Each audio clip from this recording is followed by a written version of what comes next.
Alors, je vais passer à InDesign. Après, je reviendrai à Premiere et After Effects.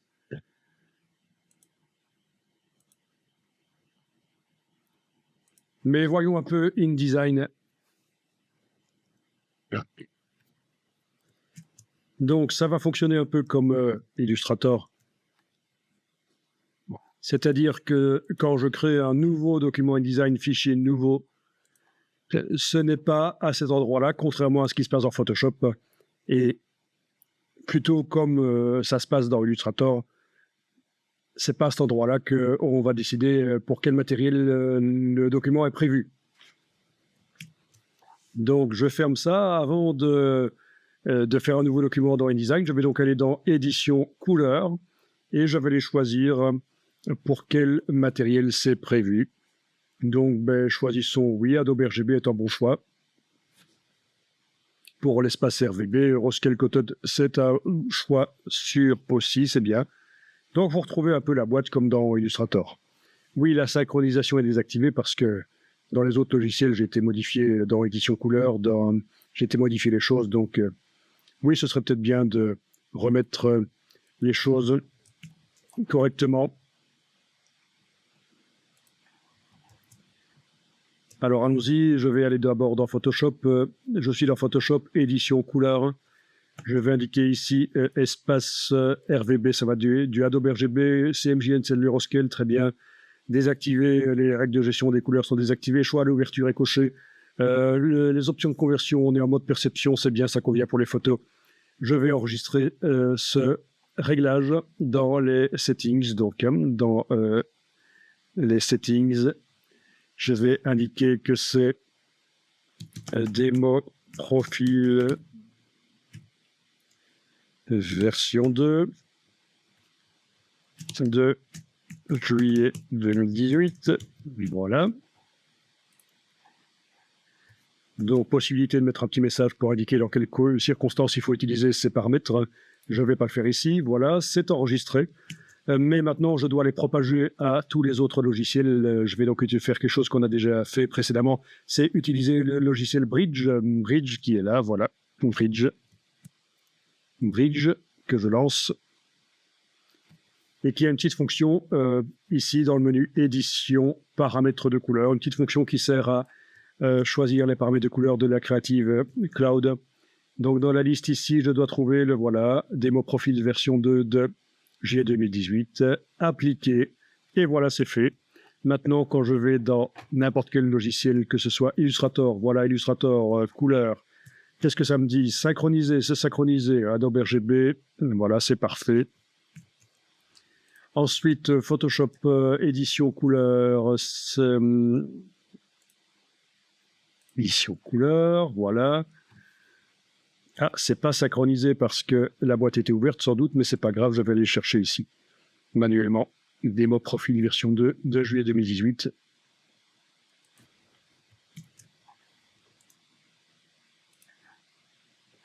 Voilà, c'est synchronisé. Un peu récalcitrant, mais c'est parce que j'avais laissé la boîte ouverte, erreur de ma part. Dans InDesign, édition, couleur, on voit, c'est synchronisé. Donc, ça veut dire que j'ai les mêmes paramètres dans tous les logiciels de la Creative Cloud qui font de la gestion des couleurs, parce que vous allez voir un peu plus tard qu'Adobe Premiere n'en fait pas de la gestion des couleurs. Voilà. Et il vaut mieux donc créer le réglage dans le logiciel qui offre le plus de réglages, c'est Photoshop. C'est ce que j'ai fait tout à l'heure, édition couleur, puis enregistrer le settings et puis le propager grâce à Bridge aux autres logiciels. Donc, j'en étais dans InDesign. Voilà, je suis dans InDesign et je vais faire un nouveau document.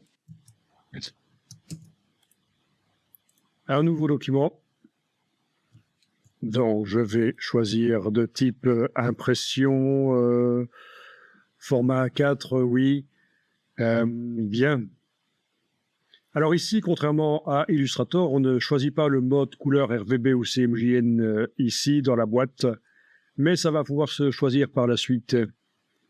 Et il est donc conseillé, je vous ai montré l'article de InDesignSecrets.com, Il est donc conseillé d'utiliser des images RVB dans les documents InDesign. On n'est plus dans les années 90, il faut évoluer. Voilà, je crée le document. Et dans Édition, vous avez Espace de fusion des transparences. Alors, ce n'est pas à proprement parler le mode couleur du document, ça, c'est juste un choix. Qu'est-ce qui se passe quand je superpose des objets et qu'il y a un mode de fusion? Et comment est-ce que ça se calcule la zone de fusion? Je vous montre ici rapidement. Je fais un document comme ceci, un objet, je veux dire. Je vais lui mettre une couleur.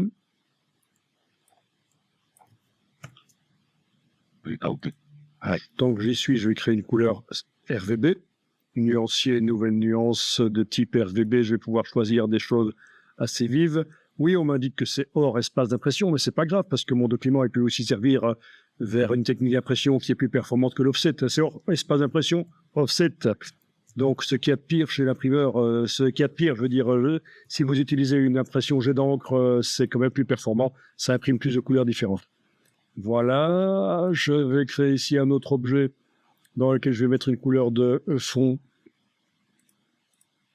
Ok. Voilà.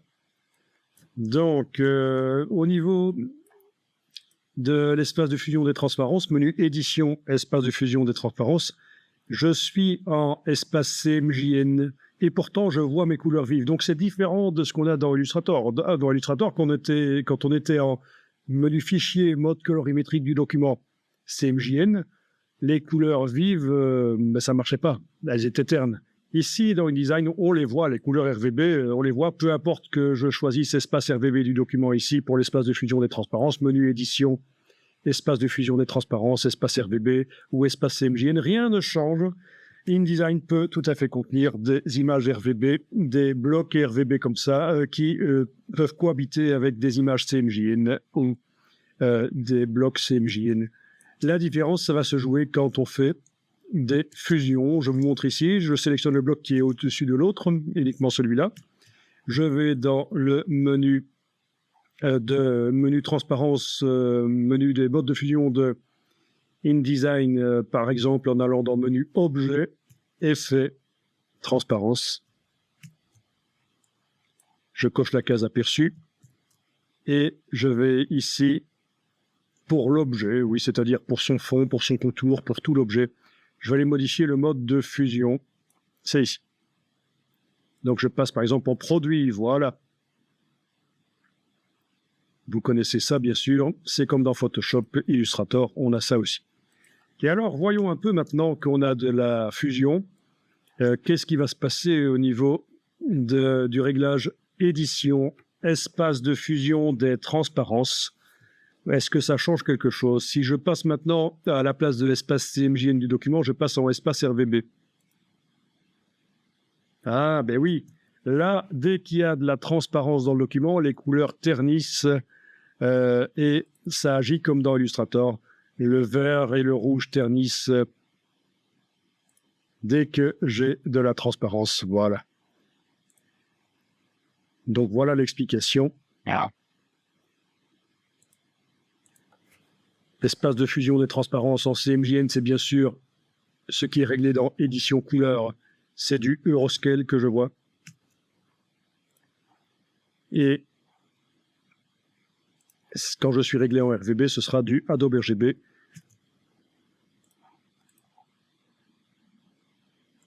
Ok, je vais me mettre en RVB. Donc, menu édition, espace de fusion des transparences, espace RVB du document. Alors, vous pourriez être inquiet et vous dire, mais c'est des couleurs RVB qui sont là? Oui, c'est des couleurs RVB. Et pour l'imprimeur, comment est-ce qu'il va faire? Il a besoin de 4 canaux qui indiquent les quantités d'encre si on magenta jaune noir pour recréer ces choses-là. Alors ici, dans InDesign, je vais quand même dans édition, espace de fusion des transparences, me mettre en espace CMJN du document. Comme ça, je vois les couleurs telles qu'elles vont devenir avec la fusion ici, qui aura cette couleur-là. La superposition des objets InDesign avec le mode de fusion produit. Alors, fichier exporté. Adobe PDF pour l'impression. Je vous rappelle que ceci, ce sont des images, ce sont des couleurs, des objets RVB. Il va falloir que je fasse une opération. L'imprimeur ne peut pas recevoir un PDF RVB. Donc, je vais indiquer que c'est export Euroscale Coated. C'est ça qui est réglé en fait. C'est ça mon espace CMJN dans ce document. Dans repères et fonds perdus, il faut que j'aille cocher des choses, il faut que j'aille mettre du fond perdu. Donc ça, ce sont des choses habituelles pour l'impression. Ce qui m'intéresse plus, parce que en principe, ceux qui connaissent les choses là les connaissent déjà, c'est la partie sortie. Si j'exporte tel quel, ce seront des couleurs RVB dans le PDF et l'imprimeur ne va pas du tout apprécier. L'imprimeur, il a besoin d'un PDF CMJN, parce que physiquement, lui, il va imprimer sur 4 presses monochromes, cyan, magenta, jaune, noir. Chaque presse reçoit une encre cyan, magenta, jaune, noir. Le feuille de papier passe d'une presse à l'autre, les encres arrivent progressivement sur le papier. Si on lui donne du RVB, il a un problème. Il y a 3 canaux dans le RVB. Comment est-ce qu'il fait rentrer ça dans ces 4 presses? Non, il a besoin d'une image pré-séparée, une image CMJN. Donc, ici, à la sortie, on indique convertir vers la destination. Et si on choisit un profil qui est CMJN, si je choisis du sRGB ou quoi, ça va être différent, c'est du RVB. Mais si on choisit un profil CMJN, enfin, il faut choisir le profil du document, en fait. Ça va faire la conversion. Donc, document CMJN, Euroscale Coated. Voilà, je vais faire un PDF pour de l'Euroscale Coated, avec le profil qui sera inclus au document. Comme ça, quand on va le voir dans Acrobat Reader, les couleurs seront bonnes. Éventuellement, si on fait une petite opération en plus, ce sera encore mieux. Exporter, et voilà, le PDF export en Euroscale Coated, c'est ouvert. Parce que dans la partie générale là, de la boîte, j'avais coché l'option afficher le PDF après exportation. Et donc, voilà, les couleurs ont l'air d'être correctes. Ça a l'air d'être bon. Bien. Alors, je vais revenir en espace de fusion des transparences de type RVB, parce que je vais maintenant faire des PDF RVB, ce qui peut être utile quand on veut imprimer sur une imprimante jet d'encre, parce que les imprimantes jet d'encre, contrairement à la presse de l'imprimeur dont on a parlé là juste avant, les imprimantes jet d'encre, ça c'est la presse de l'imprimeur qui nécessitait des images pré-séparées, eh bien les imprimantes jet d'encre peuvent recevoir des images RVB et elles font la séparation en interne grâce à leur petit ordinateur, le Raster Image Processor, le RIP. Et une imprimante jet d'encre étant plus large au niveau des couleurs que ça peut sortir des couleurs plus saturées qu'une presse de l'imprimeur. C'est parfois intéressant de leur envoyer des images RVB plutôt que CMJN et laisser l'imprimante gérer la séparation quadrille, la séparation des couleurs. Donc voilà, j'ai fait édition, espace de fusion des transparences, je suis revenu en espace RVB du document.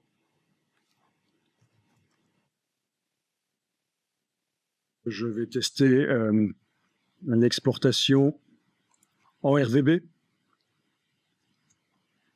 de ce même document InDesign. Je vais l'exporter en Adobe RGB.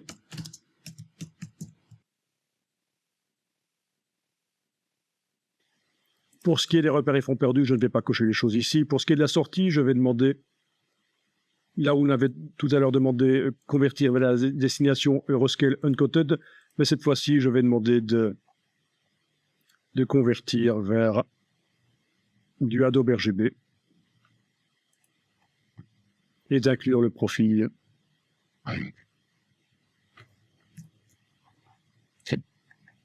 Voilà, le PDF vient de s'ouvrir et on a donc des couleurs vives avec la fusion qui est là, pas de problème. Alors si j'essayais de faire un export en sRGB, pour être plus compatible avec la plupart des écrans d'internautes, voilà, Même chose, sortie, convertir vers la destination en sRGB. Voilà. Voilà le document en sRGB. Et vous remarquez que, bon, au niveau du décalage couleur, ça ne se voit pas trop parce que le Adobe RGB et le sRGB sont quand même des formats, des espaces couleurs assez proches. Mais la fusion n'est pas bonne, ça se voit. Avant, dans la version pour le Adobe RGB, la fusion était restée bonne. Mais là, en sRGB, elle n'est pas bonne. Tiens, essayons un export en pré-photo pour voir si les couleurs se décalent. Exporter en pré-photo.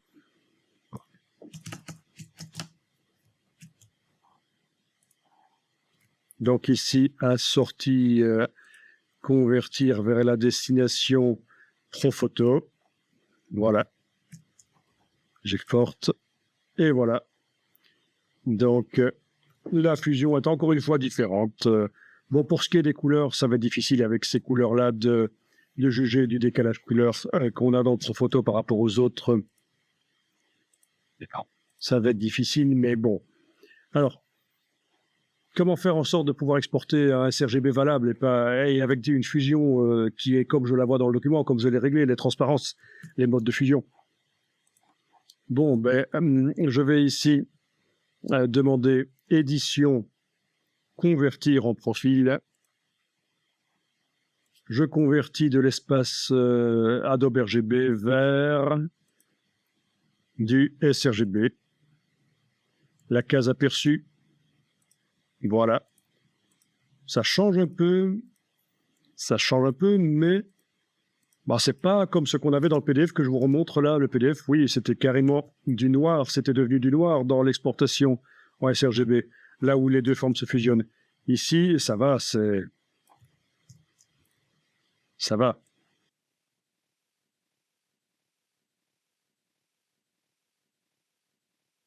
J'exporte. Je vais exporter en sRGB. Je vais indiquer que c'est la version 2.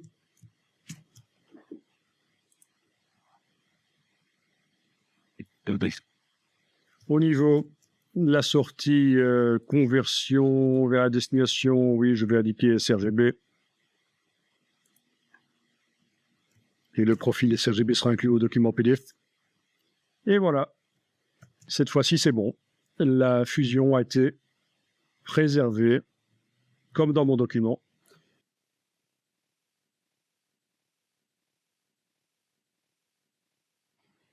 Alors, je vais annuler la conversion du document vers le sRGB dans InDesign, édition, annuler, convertir en profil. Et je vais faire des tests avec des images créées dans Photoshop et Illustrator. Donc, on va voir que les profils inclus aux images sont pris en compte. Ça va marcher pour les images RVB, mais quand il s'agit d'images CMJN, InDesign considère que ce sont les valeurs CMJN qui priment et les profils inclus aux images CMJN, il est fort possible qu'ils n'en tiennent pas compte en fait. De toute façon, on a dit qu'il vaut mieux travailler avec des images RVB dans InDesign et on a fait une démonstration précédemment pour dire que ça pose aucun problème, on peut exporter vers du CMJN. Alors dans Photoshop, voyons un peu ça, je vais faire une nouvelle image pour du Adobe RGB.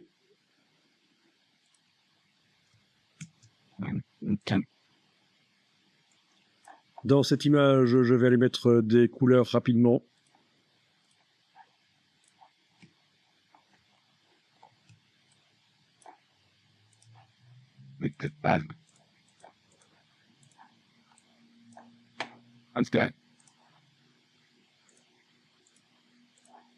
Inside.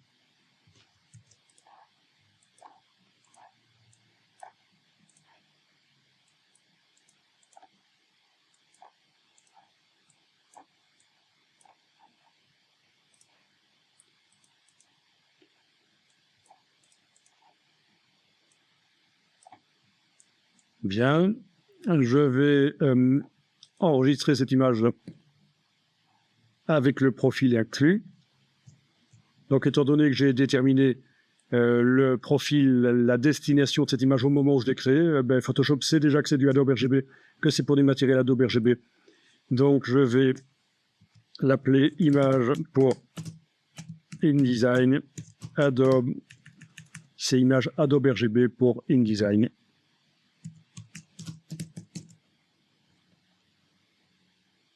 Image Photoshop, on va préciser. Voilà, image Photoshop Adobe RGB pour InDesign. Je peux l'enregistrer au format Photoshop, bien sûr. C'est un très bon choix pour faire de la mise en page dans InDesign. Le profil inclus va être du Adobe RGB. Voilà, c'est enregistré. Je vais faire une conversion de cette image pour le profil ProPhoto. Le menu édition, convertir en profil pour du ProPhoto. Voilà. Les couleurs restent les mêmes, c'est parfait. Les valeurs RGB ont changé, on le sait. Sinon, ce ne serait pas possible. Le ProPhoto étant quand même très différent du Adobe RGB comme type de matériel. J'enregistre sous, je vais indiquer que c'est du ProPhoto.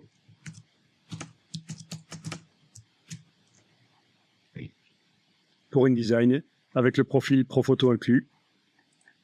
Voilà. Alors, tant que j'y suis dans Illustrator, je vais également faire des documents. Donc, dans Illustrator, qu'est-ce qui est réglé dans Édition Couleur? Actuellement, je suis en Adobe RGB, donc le document que je vais créer va être Adobe RGB. Fichier nouveau. De documents qui contiennent des couleurs RGB. On en a parlé tout à l'heure. Je fais des un petit travail graphique là. Voilà, avec des nuances RGB, c'est mieux. Ah oui, au fait, je pourrais aller chercher directement le nuancier RGB ici, dans le bas de la palette nuancier. Dans nuancier par défaut, RGB de base, voilà. Donc la petite icône ici en bas, à droite de la palette nuancier, l'icône des bibliothèques, c'est une des manières d'y arriver. Je suis allé dans le menu jusque la ligne nuancier par défaut et je suis allé chercher le nuancier RGB de base.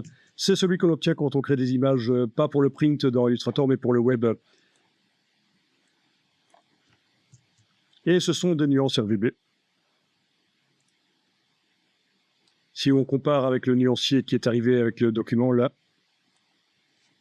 parce que j'ai démarré le document d'un modèle de départ qui était CMJN. Dans la boîte nouveau document de Illustrator, j'ai indiqué que je voulais qu'il soit RGB, mais le nuancier, lui, du document du modèle de départ, lui, il est CMJN. Voilà, je vais plutôt utiliser donc les couleurs RGB qui sont ici.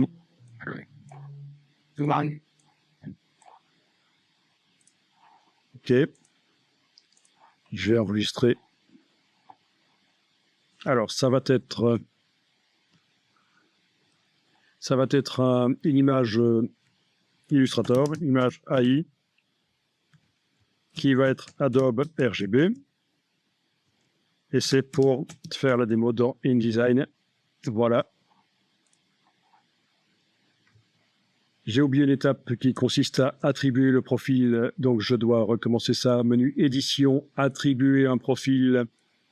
Édition, attribuer un profil, j'attribue le profil Adobe RGB. OK. Enregistrer sous. Je recommence l'opération. Image AI Adobe RGB pour InDesign au format Illustrator. Incorporer le profil est coché. Voilà, c'est enregistré.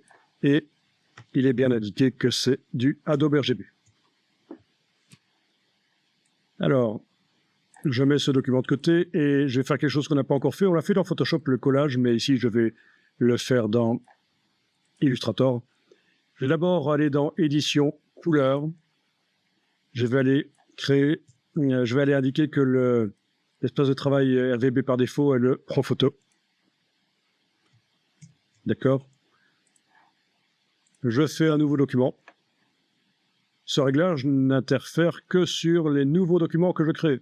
L'ancien document, là, est resté Adobe RGB. Il n'y a pas de problème, les couleurs n'ont pas changé parce que j'ai fait ça. Bon, vous avez compris, je suppose, de principe maintenant. Donc, c'est un document auquel je vais attribuer un profil. Actuellement, il est sans description. Je vais faire édition, attribuer un profil. Et je lui attribue le profil Profoto.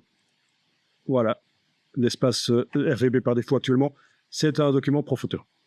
Dans édition couleur, nous avons les gestion des couleurs désactivées. Je vais changer ici, conserver les profils incorporés et je vais pouvoir cocher choix au collage. On l'a fait tout à l'heure dans Photoshop. Ça peut servir pour convertir un document Illustrator d'un profil vers un autre. Je sélectionne mes formes, je fais un CTRL A dans le document qui est Adobe RGB. Je copie. Je vais dans le document qui est Profoto. Je colle. Là, on me demande, tiens, c'est pas les mêmes espaces couleurs. Qu'est-ce qu'on veut faire? Eh bien, on va conserver l'aspect des couleurs. Oui, je vais absolument conserver l'aspect de mes trois couleurs-là, de mes trois objets. Et donc, les valeurs RGB vont changer. Je clique sur OK et voilà. Donc, les deux documents ont l'air d'être pareils, mais si je vais mesurer maintenant un document ou l'autre, une couleur ou l'autre, je vais remarquer qu'elles ne sont pas les mêmes. Alors, allons voir ça. Dans le document Adobe RGB, là, je vais dans le nuancier d'abord de Illustrator ici. Le voilà. Je vais aller sélectionner mes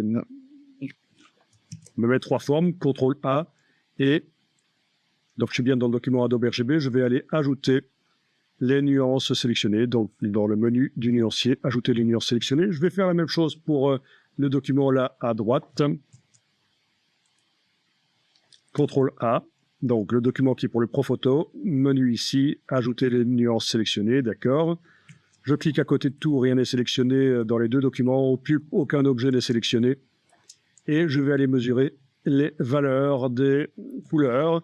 Donc dans le document de gauche, le bleu ici, c'est du 0, 255, 255. Dans le document de droite, le bleu, c'est du 121, 234, 251. Donc on a bien deux documents qui travaillent dans des espaces couleurs différents. Et pour obtenir les mêmes couleurs dans ces deux documents, il faut des valeurs RGB différentes. Document de gauche, le Adobe RGB, le rose ici, c'est du 255, 0, 255. Ici, dans le document de droite, le rose, c'est du 238, 94, 243. Parfait. Le brun dans le document de gauche, Adobe RGB, le brun, ici, c'est... En fait, il suffit de survoler, c'est indiqué. Quand ça veut bien, c'est le nom de la couleur, en fait. Elles sont nommées selon la valeur chromatique. Alors, 153, 134, 117 pour le brun dans le document Adobe RGB. Dans le document Profoto, 128, 119, 101. Donc c'est différent. Je reviens dans le document d'à côté. 153, 134, 117 dans le document Profoto. 128, 119, 101. Donc parfait, j'ai bien deux documents différents. Je vais enregistrer ce document de droite, le Profoto.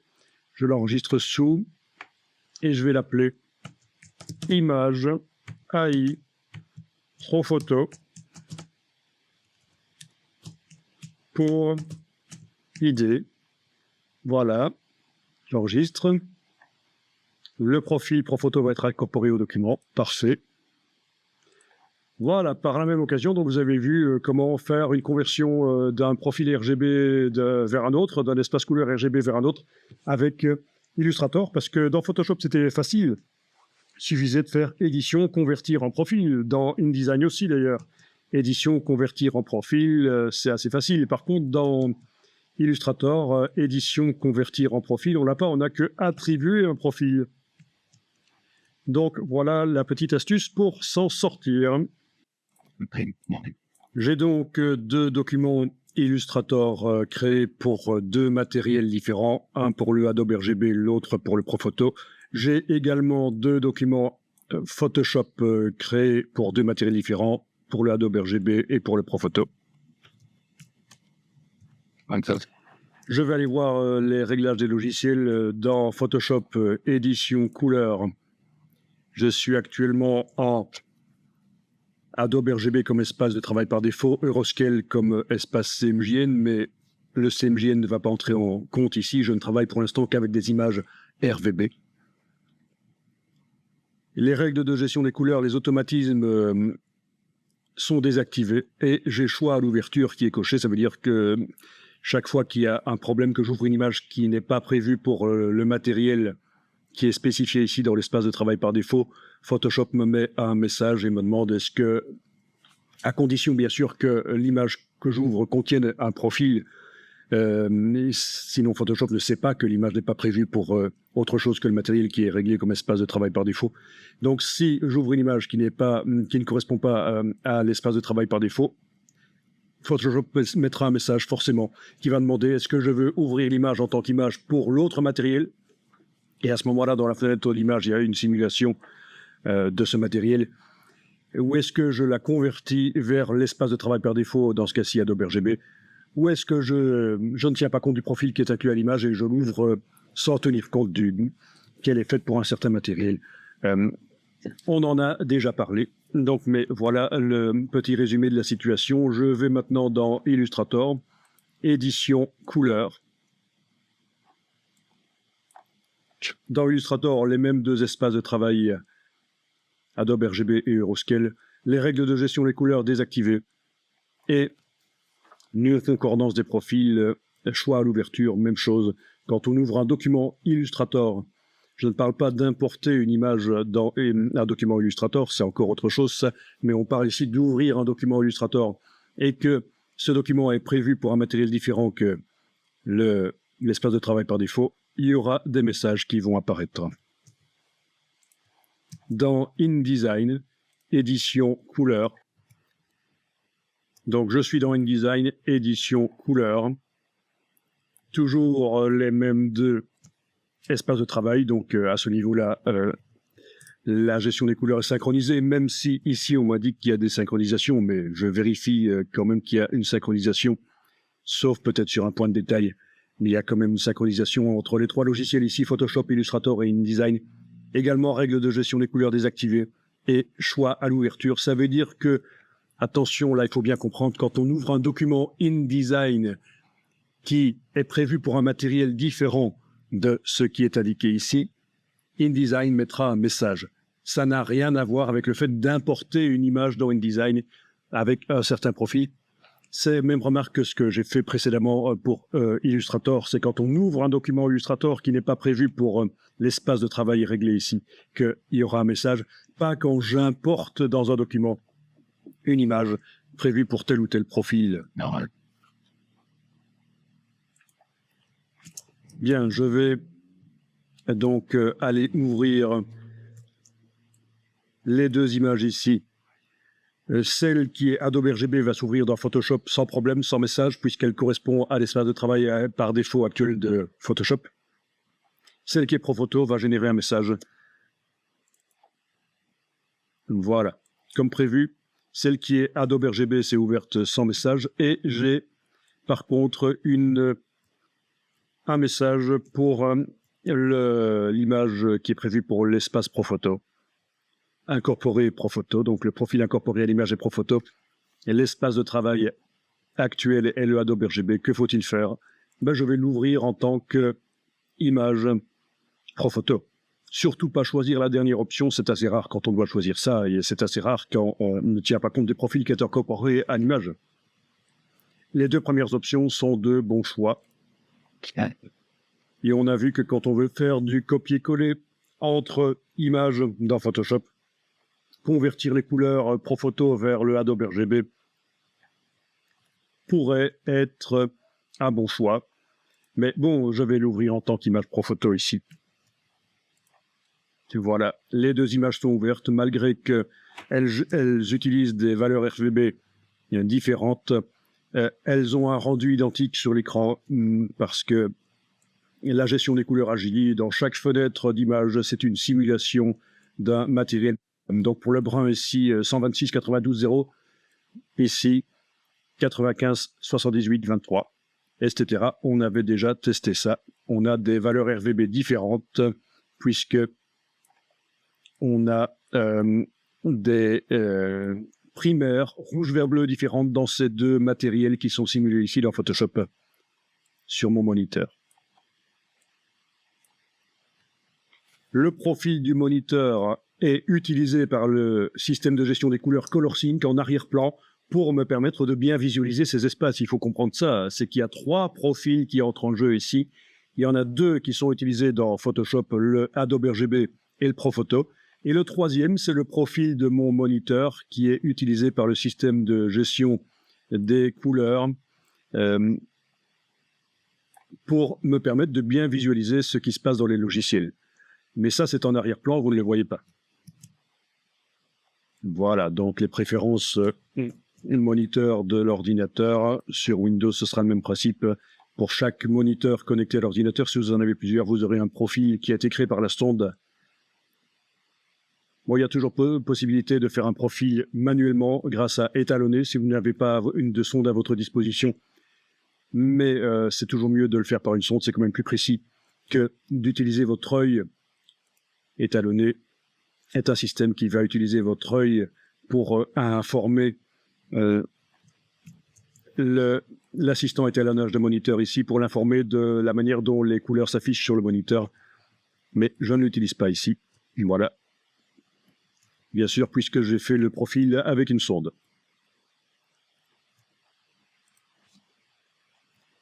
Je vais tenter maintenant d'ouvrir les 2 documents Illustrator. Encore une fois, normalement, celui qui est Adobe RGB va s'ouvrir sans problème. Celui qui n'est pas concordant avec l'espace de travail par défaut, le Profoto, va s'ouvrir avec un message, puisque Illustrator est réglé comme ça. J'ai demandé qu'il y ait des messages qui apparaissent. Bon, il y a un message à propos des profils CMJN. Je passe outre, continuer. C'est du RVB ici. Même chose pour l'autre. Voilà. Et puis, pour un des documents, donc le Adobe RGB s'est ouvert sans problème.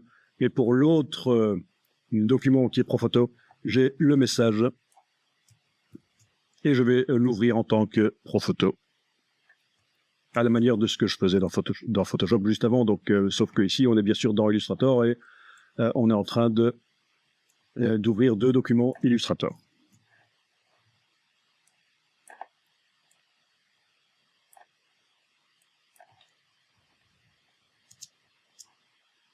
Voilà, donc les 2 documents sont semblables au niveau des couleurs, malgré que les valeurs ne sont pas les mêmes.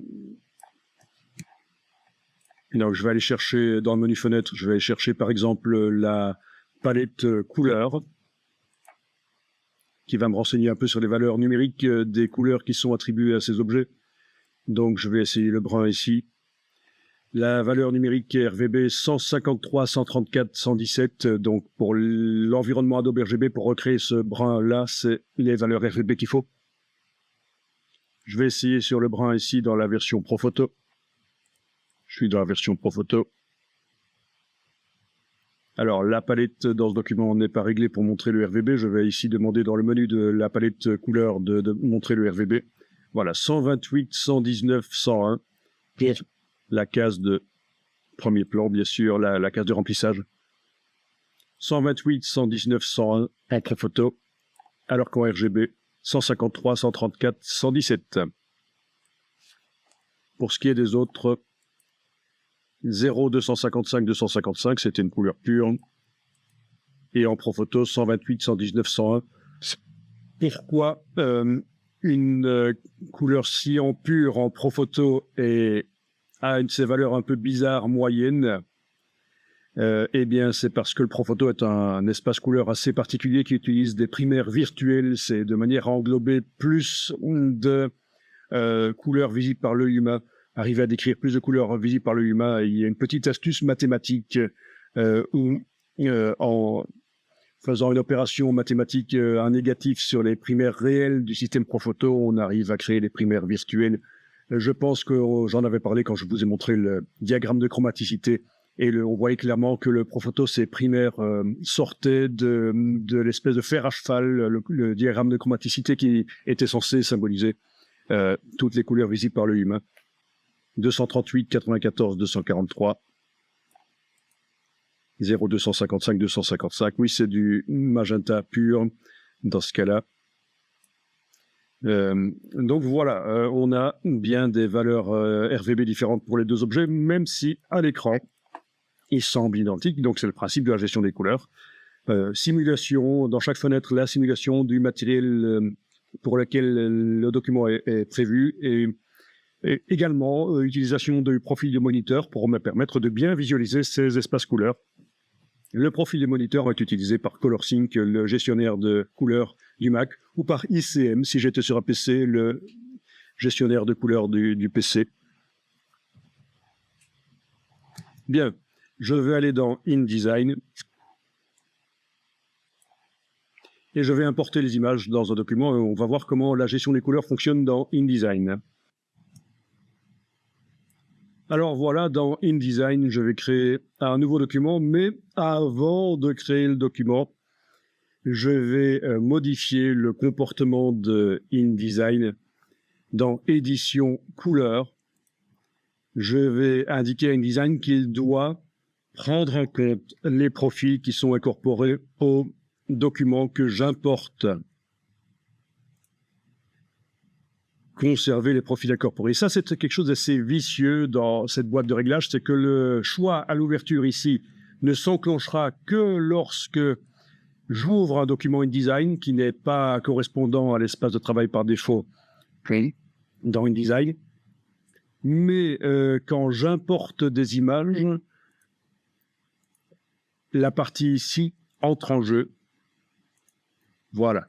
Règle de gestion des couleurs, RVB, conserver les profils incorporés.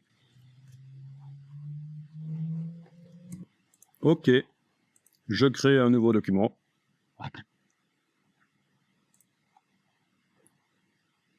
Créer. Pas de possibilité d'indiquer à ce moment-là si c'est du RVB ou du CMJN. Ça, c'était dans Illustrator.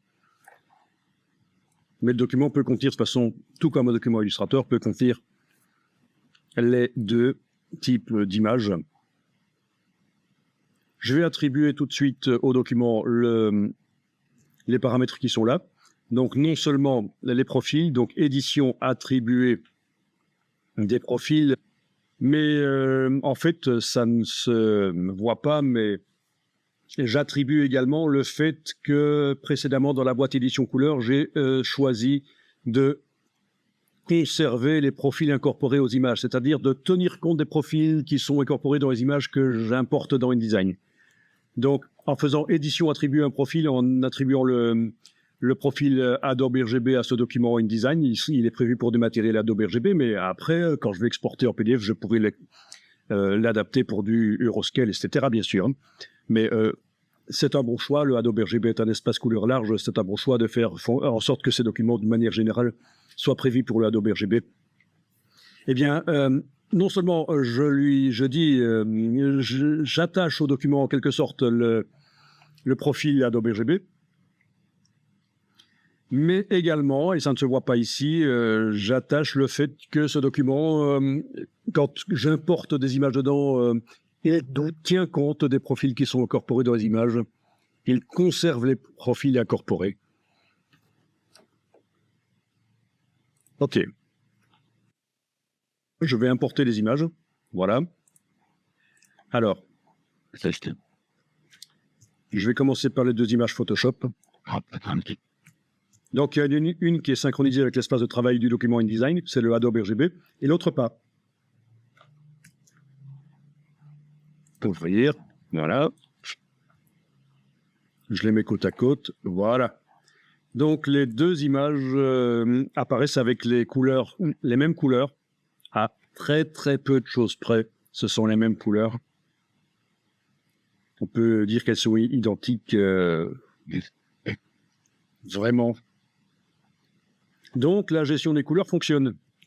Si je vais dans Fenêtre, Lien, je vois que j'ai bien l'image pour Adobe RGB et l'image pour Profoto. Image pour Profoto a un profil ICC incorporé, c'est indiqué ici dans les informations sur les liens. Et l'image Adobe RGB a un profil inclus également. Parfait. Je vais enregistrer le document.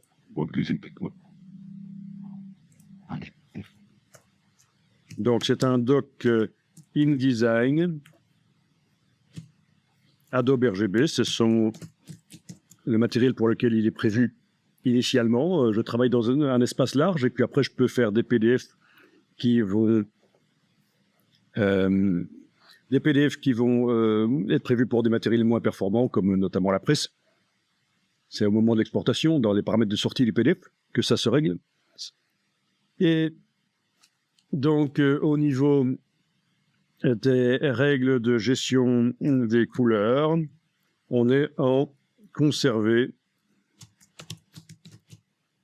les profils. Voilà. Règle de gestion des couleurs, c'est conserver les profils.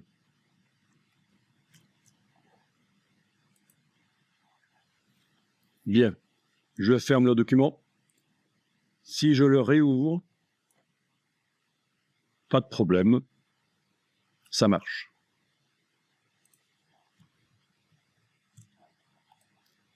Je le réouvre. Je vais faire une exportation vers tel ou tel profil d'impression. Je fais fichier exporté Adobe PDF pour l'impression. Donc, si j'exporte tel quel, ça ne va pas aller. Pour l'imprimeur, il faut un PDF CMJN. Donc, sortie, convertir vers la destination Euroscale Coated. J'inclus le profil de destination, c'est-à-dire Euroscale Coated, dans le document PDF. Ça pourra toujours servir à l'imprimeur, notamment pour savoir pour quel matériel ce document est prévu. Voilà, j'exporte. Et voilà le document. Bien sûr, les couleurs sont ternes, c'est du CMJN, mais les couleurs sont identiques sur les deux images, malgré que dans InDesign, elles sont prévues pour des matériels différents. Il y en a une pour le Adobe RGB à gauche, une autre pour le Profoto à droite. J'aurais dû le nommer différemment, parce que là, on ne va pas s'y retrouver, donc je vais retrouver mon document précédent ici. Le PDF que je viens juste d'exporter, et il faut que je le renomme. Donc, c'est un PDF pour Euroscale Coated. Oui, j'avais oublié de modifier le nom au moment de l'exportation. PDF pour Euroscale Coated, d'accord. Ok, je reviens ici, j'en étais à faire un PDF RVB, donc fichier exporté. Je vais l'appeler PDF sRGB, pour que ça fonctionne sur la plupart des écrans bas de gamme des internautes qui peuvent éventuellement télécharger le PDF et regarder ça sur leur écran, ou imprimer ça sur leur imprimante sRGB. Ici, dans Sortie, je vais indiquer Convertir vers la destination. Ça va être du sRGB. Inclure le profil de destination, oui, éventuellement. Et voilà, les deux couleurs identiques, et cette fois-ci, elles sont vives. C'est un PDF pour du sRGB. Ce document InDesign avait donc été créé au moment où, dans Édition couleur, il était réglé ici, conserver les profils incorporés. Et je vous rappelle, petite chose vicieuse, ça est valable pour les images qu'on importe, alors que la non-concordance de profil choix à l'ouverture, s'il est bien dit choix à l'ouverture, ça concerne bien les documents InDesign qu'on n'ouvre, pas les images qu'on importe dans un document InDesign. Donc, c'est un peu vicieux. Et donc, ça a fonctionné. Les profils qui étaient inclus aux images, qu'elles soient vectorielles ou pixels, ont été pris en compte et les couleurs apparaissaient correctement. Maintenant, si je crée un document au moment où ceci est désactivé, que va-t-il se passer? Désactiver, règle de gestion des couleurs désactivée, OK. Je ferme ce document-ci, je vais en faire un nouveau.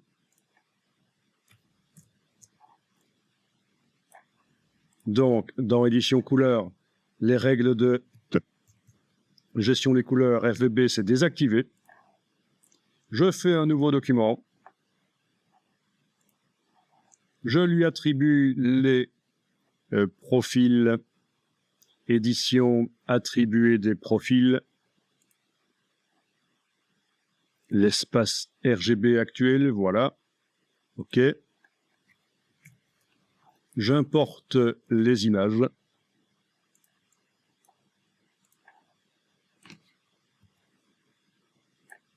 Et là, les couleurs ne sont pas les mêmes. Il n'y a pas de gestion des couleurs dans ce document, au niveau, en tout cas, des images, des choses que j'importe. Je vais faire la même chose pour le document Illustrator.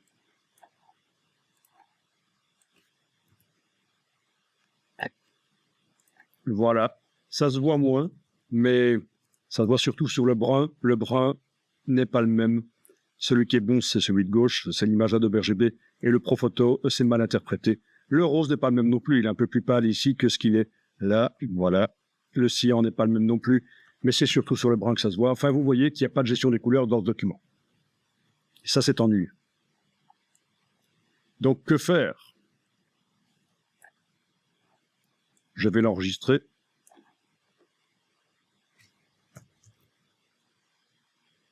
Donc, ça va être un... Et je reprends l'appellation que j'avais donnée à mon doc précédent, là. Mais je vais changer un peu les choses, bien sûr, puisque c'est pas la même chose. Doc ID, c'est un document InDesign. Le profil de destination, il fonctionne en Adobe RGB, en fait, ce document InDesign. Et les règles de gestion des couleurs, c'est désactiver. Donc, c'est-à-dire ne pas tenir compte des profils inclus aux images.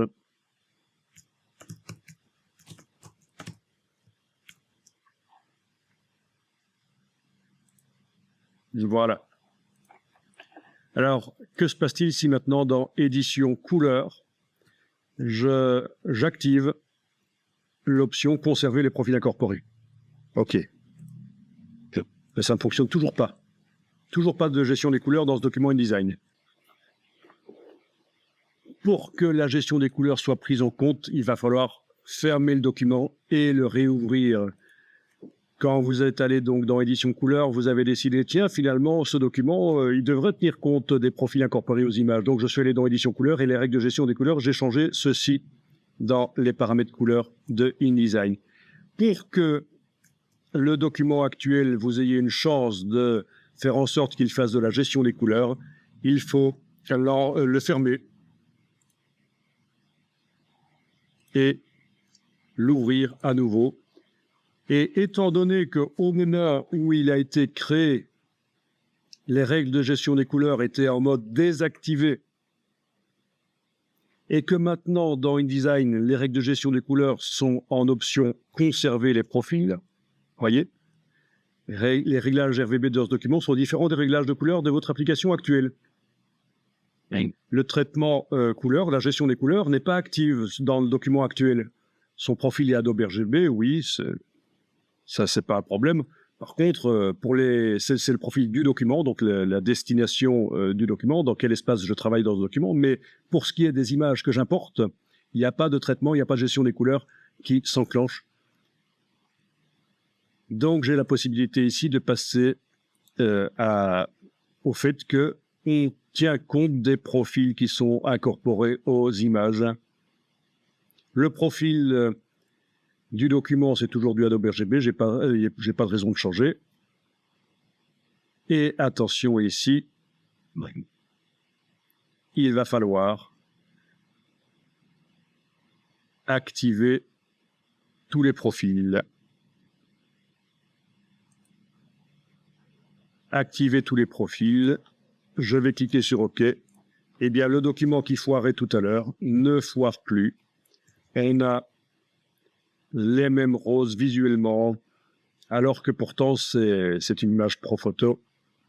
Ici, et ici, c'est une image Adobe RGB. Alors, c'est vrai, il y a une très très légère différence de couleur, mais voilà. C'est quand même beaucoup mieux que ce qu'on avait précédemment. Même chose ici, l'image Illustrator Adobe RGB à gauche, Illustrator ProPhoto à droite.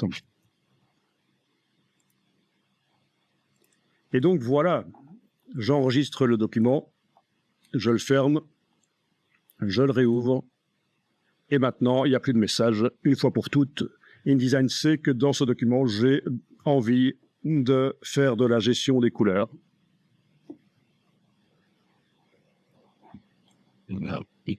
Un petit export en CMJN Euroscale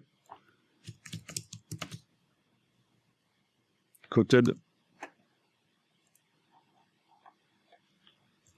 Pour prouver que quand j'exporte en CMJN, ça va fonctionner.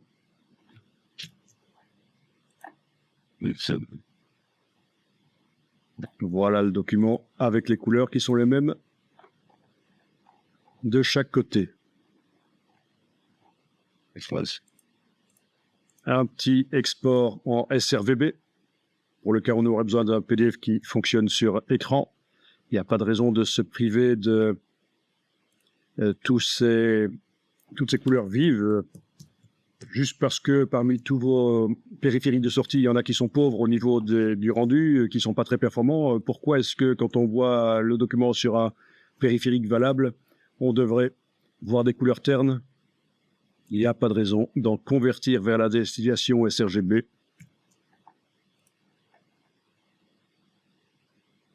Voilà le PDF avec des couleurs vives et voilà, il y a de la gestion des couleurs qui a eu lieu pendant l'exportation du PDF. Voilà.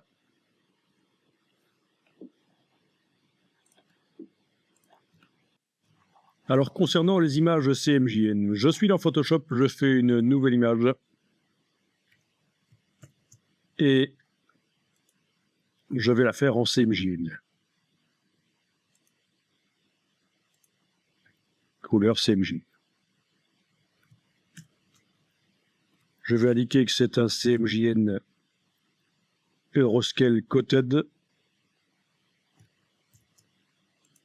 Voilà.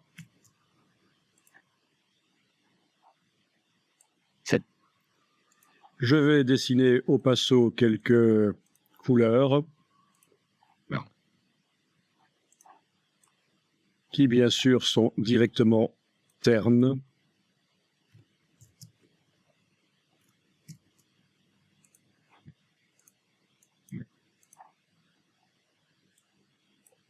Du vert vif devient terne.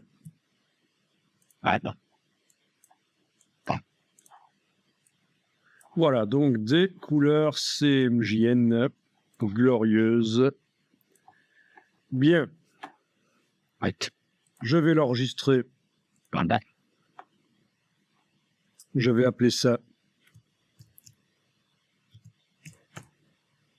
image CMJN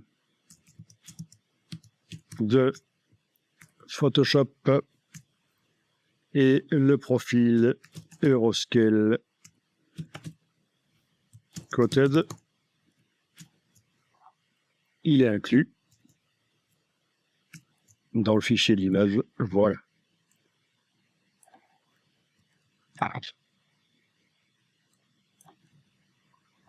Alors, je vais dupliquer cette image.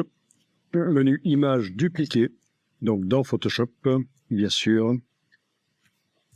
Et je vais la renommer maintenant, directement. Ça va être du US Sheetfed Coated. Donc, j'obtiens un duplicata qui est toujours pour l'Euroscale Coated. Ici à droite, c'est toujours pour l'Euroscale Coated, mais je vais faire une conversion vers du Sheetfed avec des encres américaines. Bon, j'ai pris ça expressément pour la démonstration. J'aurais pu faire une conversion vers du Euroscale Uncoated, ce qui est plus logique.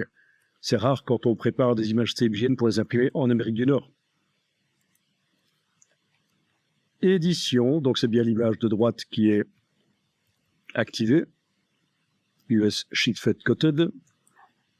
elles valent vraiment le devenir. Menu édition, convertir en profil. L'espace source, c'est du Euroscale Coated. L'espace de destination va devenir du US Sheetfed Coated. Voilà. Les deux images sont très semblables au niveau des couleurs, mais les quantités d'encre nécessaires pour reproduire ces couleurs ne sont pas du tout les mêmes, puisque même si les deux sont sur du papier couché, il n'y a même pas une différence au niveau du papier, c'est du papier lisse, du papier couché, c'est pas du papier graineux. Eh bien, malgré tout, vu que les encres américaines sont différentes des encres européennes, le cyan et le magenta ne sont pas exactement les mêmes, raison pour laquelle, d'ailleurs, entre parenthèses et de manière anecdotique, ceux qui collectionnent les comic books sont très amateurs des éditions originales américaines et pas des rééditions européennes. Et ça se voit tout de suite, les encres ne sont pas les mêmes. Donc, voilà, fin de la parenthèse. Eh bien, je vais mesurer le menu fenêtre information.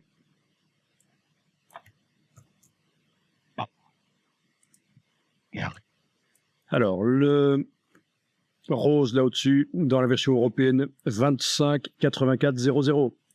Américaine, 25 85 00. Ici, le vert, 84 0 98 0. Ici, 77 500 0. Ah oui, ça change. Hein. 84 0 98 0 dans la version européenne. La version américaine, 77 500 0. Le bleu ici, 92 6 14 0. Dans la version américaine, 89 10 13 0. Donc le bleu, la version européenne, 92 6 14 0. Version américaine, 89 10 13 0. L'espèce de brun ici, 26 57 89 10. 20 56 96 7. Ben oui, c'est logique. On a fait une adaptation de ce qu'on appelle du cross-render. Cross-render entre deux espaces, deux modes, deux images. Oui, c'est deux images. On a transformé une image, en fait. Mais le mode de création des couleurs est resté le même. C'est du CMJN vers un autre CMJN. Quand on fait une transformation d'une image RVB prévue pour un matériel et on la transforme pour un autre matériel RVB, on fait aussi du cross-render. Alors, je vais enregistrer les deux. Cette image-ci, surtout cette image-ci, qui n'est pas encore sur le disque dur, puisque je l'ai obtenue en faisant une image dupliquée dans Photoshop. Donc, je fais fichier enregistrer sous, je l'enregistre là, voilà. Il y avait bien le profil inclus, c'est important. Voilà, US Sheetfed Coated. Alors, voilà donc un document InDesign qui fait du color management sur des images RVB. Dans le menu édition couleur, il est indiqué règles de gestion des couleurs, conserver les profils incorporés. C'était comme ça au moment où j'ai créé le document. Ou alors, si ce n'était pas le cas, j'ai modifié ça par la suite. Je suis passé de désactiver à conserver les profils incorporés. J'ai réouvert mon document qui avait été créé au moment où c'était désactivé et j'ai eu un message qui m'a permis d'activer les profils. Ça, c'est quelque chose qui a été expliqué avant. Je vais importer des images CMJN. Voilà donc deux images, une prévue pour l'Euroscale Coated et une prévue pour l'US Sheetfed Coated.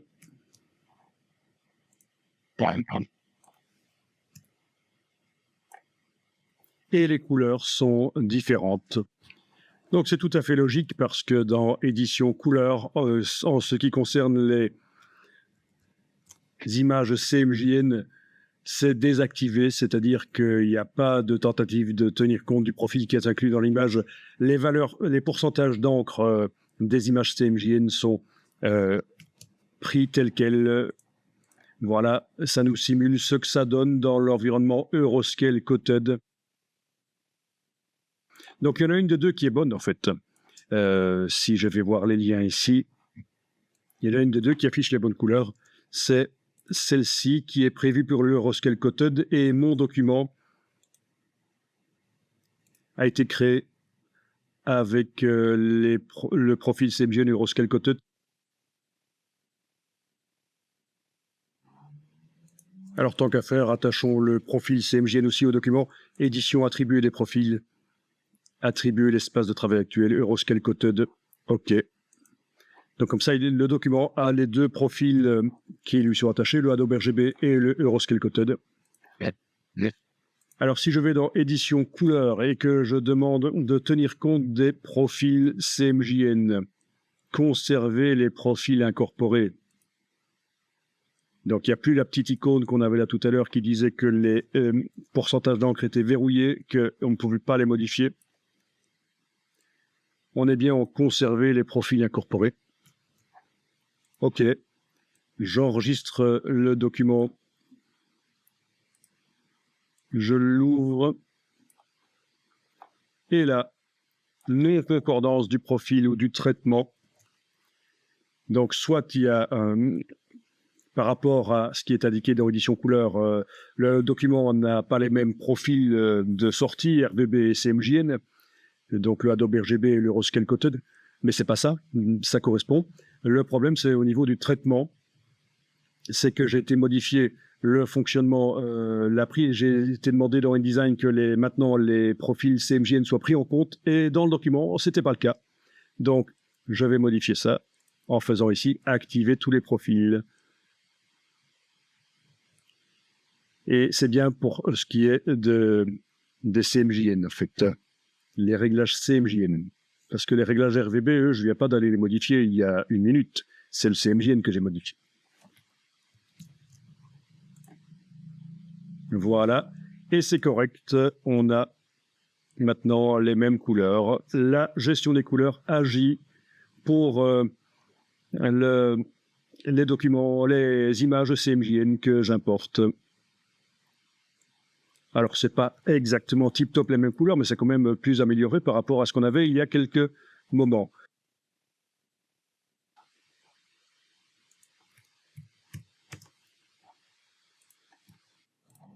Je vais faire un export en Euroscale CMJN, un PDF Euroscale CMJN.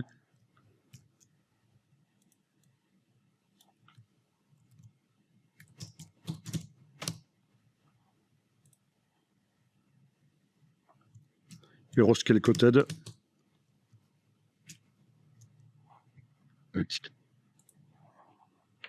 Donc ici, sortir, convertir vers la destination Euroscale.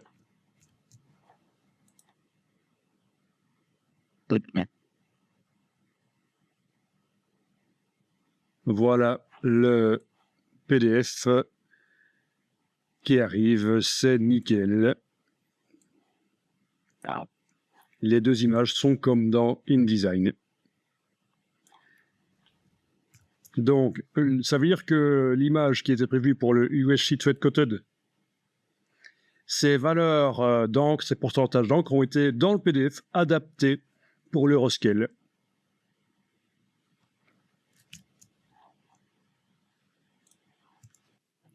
Maintenant, la question à se poser, c'est par rapport au texte noir. Je crée ici du texte qui utilise l'encre noire. Et en principe, l'encre noire est en surimpression des autres encres. C'est-à-dire que le texte noir doit se surimprimer à la couleur qui se trouve derrière. Pourquoi? Mais c'est surtout quand on a affaire à du texte assez fin, comme celui-ci.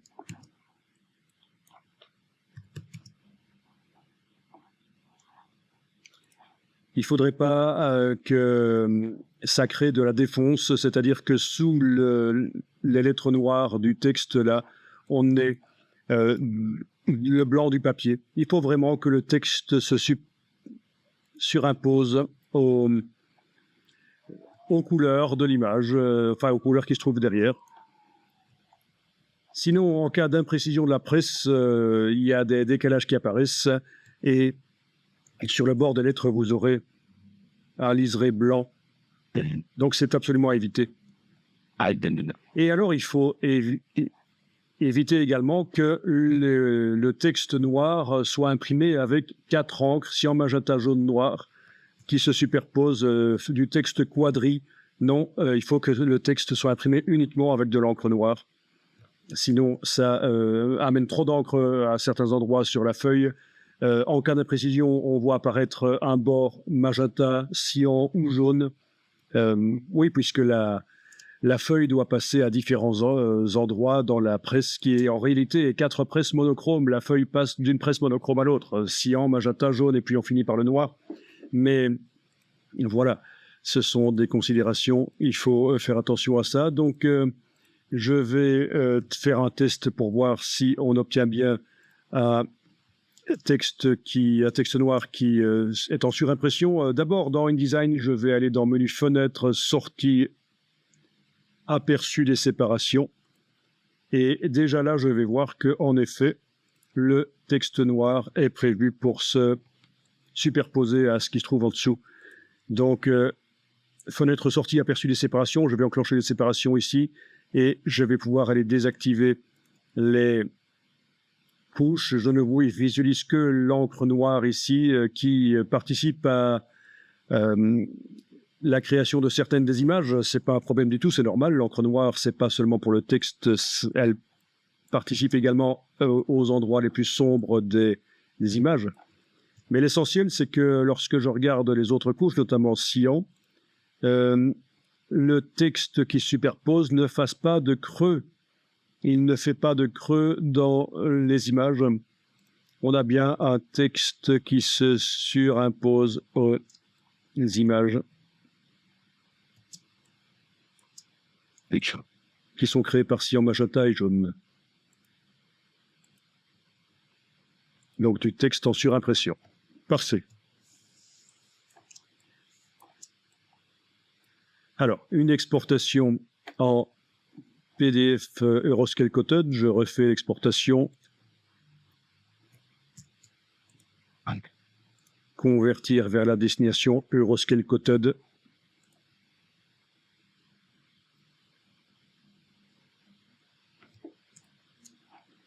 Donc voilà le document. Ici à droite, j'ai des options, des outils, dont notamment les outils pré-presse. Si vous ne les voyez pas, ces outils pré-presse, vous cliquez sur Autre outil et dans la liste des outils qui apparaissent, il va falloir ajouter les outils pré-presse. Bon, ici, vu qu'ils sont déjà ajoutés, ça propose d'ouvrir.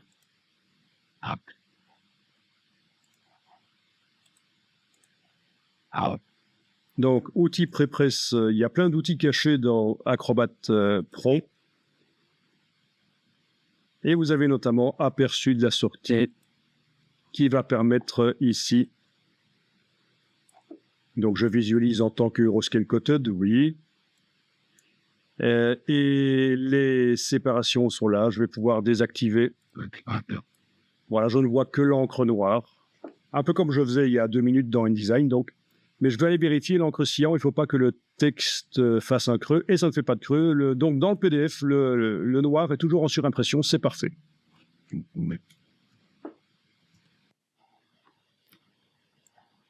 Je vais faire la transformation de ce document qui est prévu pour Euroscale Coated. Il va devenir un document pour Euroscale Uncoated.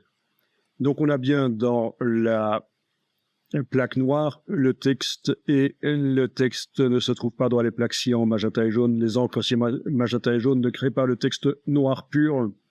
Eh ben, c'est parfait, c'est ce qu'il faut, mais il faudrait que ça reste comme ça dans le Uncoated. Alors, dans aperçu de la sortie, ici, je vais passer en Euroscale Uncoated. À la place de Euroscale Coated, vous devriez remarquer peut-être que les couleurs sont un peu moins vives, c'est un peu plus terne. Dès que je passe en Euroscale uncoated. C'est normal, l'uncoated est moins performant au niveau du rendu des couleurs. C'est du papier graineux. Et au niveau de dynamique, c'est moins bon que le papier lisse.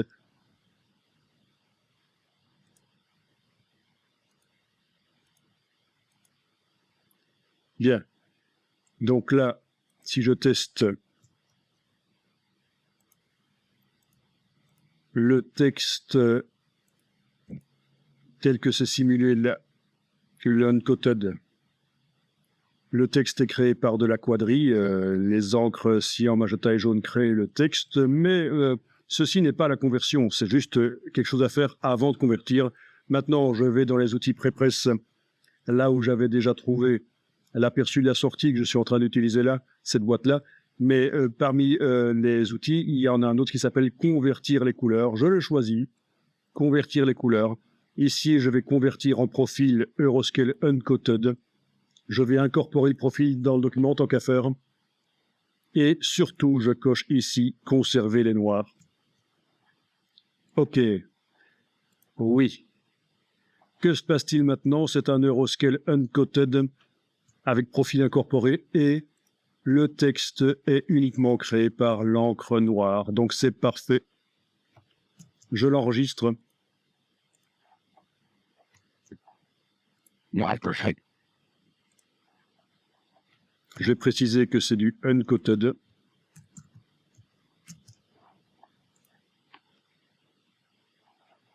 Je vais maintenant ouvrir les deux l'un à côté de l'autre pour qu'on puisse comparer. Donc dans les deux, le texte est uniquement dans l'encre noire. Ça, c'est le uncoated que je viens de créer par conversion. Le texte est uniquement créé par l'encre noire. Et dans le coated également. Au niveau du rendu des couleurs, le uncoated est un peu plus terne que le coated. Vous allez peut-être remarquer ça. Ça, c'est le coated. Et en uncoated, voilà, les couleurs ternissent, c'est normal. C'est inhérent à la dynamique du papier. Bien, parfait. Donc, c'est une première approche du CMJN. Vous pouvez travailler uniquement avec des images RVB, c'est pas plus mal. Ça posera moins de problèmes. Mais si vous devez absolument travailler avec le CMJN, vous avez déjà une première base, une première approche là. C'est très vaste, il y a des formations notamment sur LinkedIn, sur lynda.com, sur Vidéo2Brain, il y a des formations à propos de ça et il y a les normes dont je n'ai pas parlé, les normes, les imprimeurs pourront vous en parler aussi. Vous avez toujours intérêt à aller rencontrer votre imprimeur avant de commencer même la création du document pour choisir le papier, pour discuter avec lui de ce que vous devez faire. Les normes d'exportation PDF, vous allez approfondir ça si vous voulez aller plus loin dans tout ce qui est impression. Mais bon, ce que j'ai expliqué là est déjà une première approche pas mal pour comprendre les profils dans Illustrator, Photoshop, InDesign. Bon, je vais passer à Adobe Premiere et After Effects, parler un peu des profils dedans. Le cas du logiciel Adobe Premiere en ce qui concerne la gestion des couleurs, c'est assez particulier. Adobe Premiere ne fait pas de gestion des couleurs. Bon, c'est une demande de la part des vidéastes d'implémenter dans Adobe Premiere la gestion des couleurs, puisque c'est déjà le cas dans After Effects, mais pas dans Adobe Premiere. Alors, c'est vrai et faux à la fois, parce que quand il s'agit d'images fixes que j'importe, les profils inclus aux images sont pris en compte pour que les couleurs s'affichent bien. Par contre, dans le cas de vidéo, Adobe Premiere fonctionne en interne selon le profil de l'espace couleur de la norme HDMI, qui est le REC 709. Alors, si vous voulez être certain de bien voir les vidéos que vous travaillez dans Adobe Premiere, une solution consiste à utiliser une boîte d'entrée-sortie vidéo comme par exemple l'Ultra Studio Express de Blackmagic. Et donc là, par la sortie HDMI, vous envoyez vers un moniteur, une télévision HDMI, et vous visualisez correctement les vidéos qui sont dans Adobe Premiere. Alors, est-ce que ça veut dire qu'il ne faut pas faire de profil de moniteur? Est-ce que si vous ne travaillez pas avec un moniteur externe HDMI qui passe par une boîte d'entrée-sortie vidéo, est-ce que vous ne pouvez pas utiliser votre moniteur et ça sert à quelque chose de faire son profil comme ça a été fait ici, puisque entre Adobe Premiere et le moniteur, la gestion des couleurs entre en jeu, fait des calculs, fait de la compensation à l'affichage, modifie les valeurs RGB qui sortent de Premiere et qui vont vers le moniteur pour que l'espace couleur qui est dans Premiere soit bien visualisé. Donc, c'est ce qui est bien indiqué ici. Bien qu'on utilise en interne l'espace couleur Rec 709 dans Premiere, l'image qui est envoyée au moniteur de l'ordinateur passe par le système d'exploitation et les profils ICC avant donc que les données soient envoyées au moniteur. Il y a une transformation avec le système d'exploitation et le système de gestion des couleurs de l'ordinateur. Donc, vous avez fait le profil de votre moniteur d'ordinateur entre Premiere et le moniteur. La gestion des couleurs de l'ordinateur, l'OS, agit pour que l'espace couleur de Premiere soit bien visualisé sur le moniteur. Lorsque vous utilisez une boîte vide d'entrée-sortie vidéo, ça fait moins de calcul. En fait, il n'y a pas de calcul, il n'y a pas de modification des données RVB qui sont envoyées au moniteur, puisque ça bypass le système d'exploitation, le système de gestion des couleurs, les profils, et ça envoie directement de Premiere, le NLE, le Non-Linear Editing System, le système de montage non linéaire Premiere. Ça envoie directement les données de Premiere vers le moniteur sans modification.